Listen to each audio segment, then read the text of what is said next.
อาชีพหลักของเขาทำนาทำไร่ซึ่งปลูกข้าวเลี้ยงคนทั้งประเทศเนี่ย Although rural people's main occupation is rice farming, they can weave beautiful cloth to wear.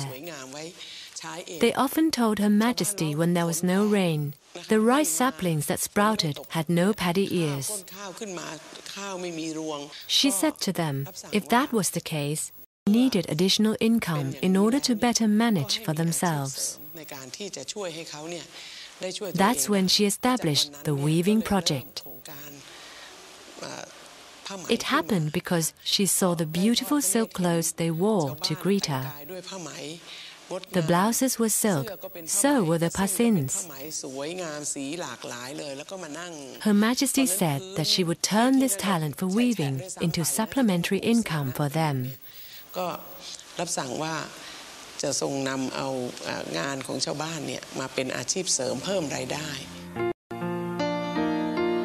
From 1970 onwards, Her Majesty asked rural Isan people to weave matmi silk as a secondary occupation, advising them to weave the ancient designs of their ancestors. She then bought the cloth and had it made into beautiful clothes, which she wore with much pride, for they were made by her people.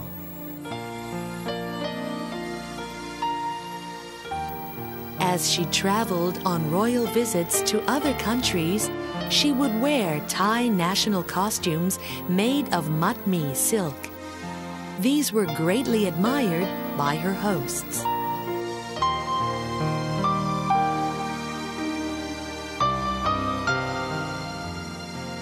However, it was not only matmi silk to which Her Majesty gave new life. Many different types of silk making again began to flourish. One such was an original weaving method indigenous to the Puthai tribe, used to make the beautiful Sabai Prawa stole. On a visit to the tribe, the Queen's keen sense of beauty noted the magnificent array of silk stoles the people wore to greet their majesties. After further investigation, she soon established the Prawa Weaving Group in order to preserve the technique and promote the local culture. On that particular day, she did not have a visit scheduled, but wanted to go privately to a nearby village in Sakonnakhon province. She commanded me to find a village to visit. So I took her to Ban Nong Khae and the home of Pathum and Pathai.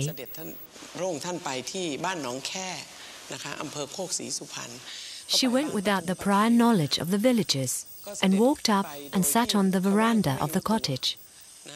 At the time, she had a blouse that she particularly liked, the cloth of which was locally woven.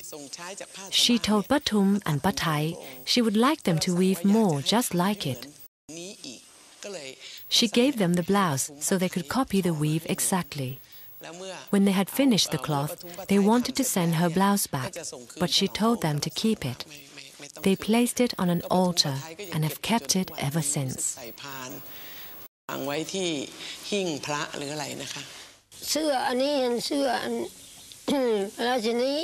This blouse is the Queen's.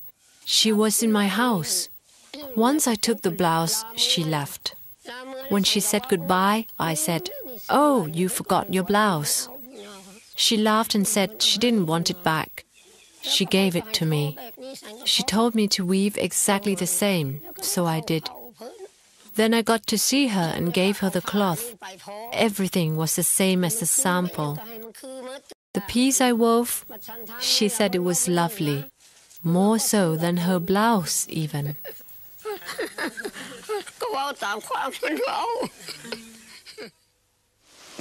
One day on the Prawa Trail, she visited the people at Kham Muong district, Kalasin province. The locals had with them small handkerchiefs, or their own shawls and Pakoma loincloths, which they spread on the ground for Her Majesty to walk on.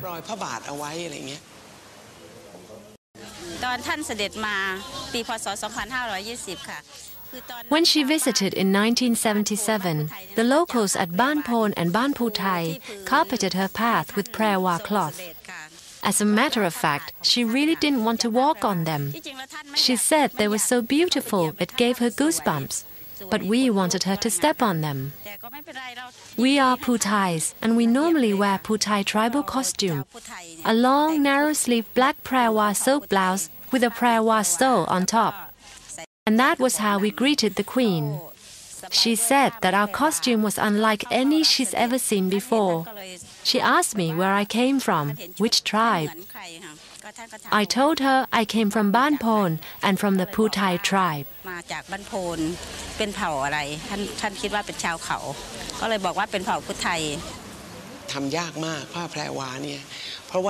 It's very difficult to weave prawa silk.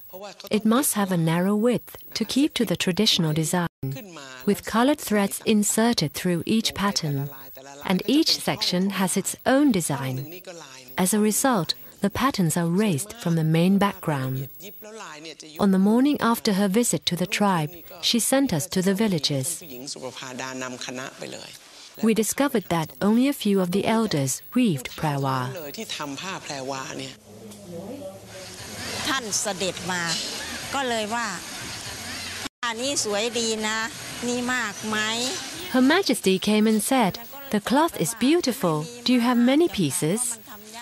I said I didn't because it's difficult to weave. I asked her if she would like to have one. She was pleased and smiled, saying she would love to wear it.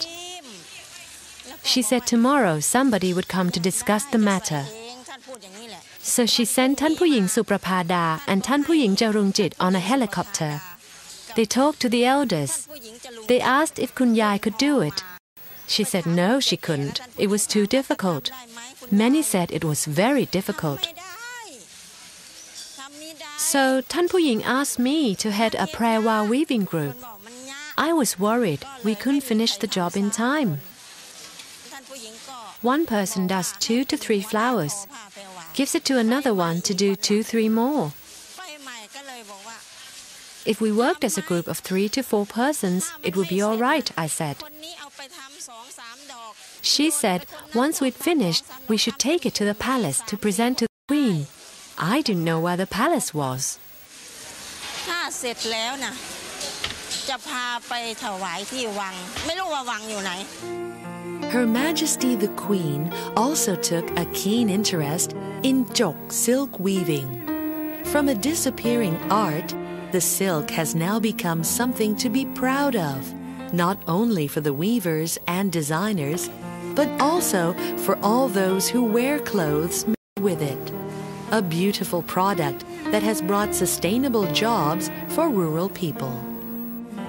ก็ไปเรียนทอไหมช่วงที่ท่านเสด็จอยู่ที่เชียงใหม่ 2-3 เดือนแล้วท่านก็บอกว่าถ้ากลับไปต้องไปสอนเด็กๆนะ I went to learn silk weaving while Her Majesty was in residence in Chiang Mai. After 3 months, I was quite adept. She told me that when I went back home, I must teach others and not keep the skills to myself. So I made a pledge that I would teach everyone who was interested. Since then, I have been teaching. The fact that she has given support to an increasing number of weavers has meant extra income for us all, which means we can now send our children for higher education. ขายแล้วก็ส่งไปที่ศูนย์จิตได้ส่งลูกเรียนหนังสือในชั้นสูงๆจากการที่เราได้ทอผ้าส่ง10 อาชีพนี่แหละค่ะ